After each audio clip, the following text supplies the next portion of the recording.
তেওঁতো আগৰ পৰাই মিডিয়াৰ সন্মুখত কথাবোৰ কৈ আমাৰ অভ্যাস নাই, সেইটো আমাৰ পৰম্পৰা নহয়। আমি সব কথাবোৰ আনুষ্ঠানিকভাৱে ভালকৈ বহি কথাৰ গোপনীয়তা বহাল ৰাখি আমি কথাবোৰ কওঁ।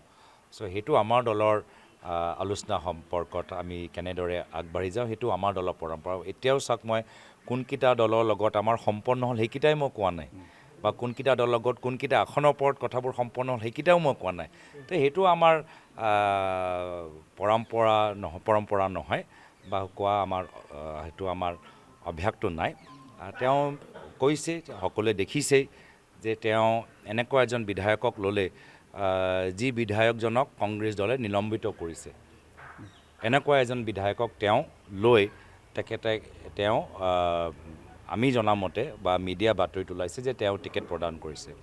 আৰু আনজন বিধায়ক, যি বিধায়কৰ লৈ আমাৰ দলৰ ভিতৰত বহুত চৰ্চা চলি আছিল, বহুত অভিযোগ আছিল, সেইজনকো তেওঁ ইতিমধ্যে নিজৰ দলৰ ভিতৰত লৈ আকৌ তেখেতকো প্ৰাৰ্থী হিচাপে আগবঢ়াবলৈ বিচাৰিছে। তো নিশ্চয় এনেকুৱা এটা পৰিৱেশ বহুত দিনৰ পৰা আমি চাই আছোঁ, আৰু ইয়াতকৈ আৰু বেছি মই নাভাবোঁ।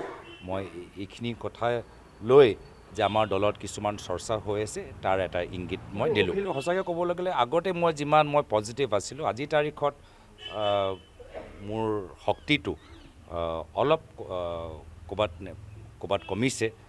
তথাপিও মই শেষ পৰ্যায়লৈকে আমাৰ দলৰ সতীৰ্থসকল, জ্যেষ্ঠসকল, কৰ্মীখিনিক আৰু কেন্দ্ৰীয় নেতৃত্বক বুজাবলৈ মই চেষ্টা কৰিম যে কিয় আমি সকলোকে লোৱাটো ভাল হ'ব।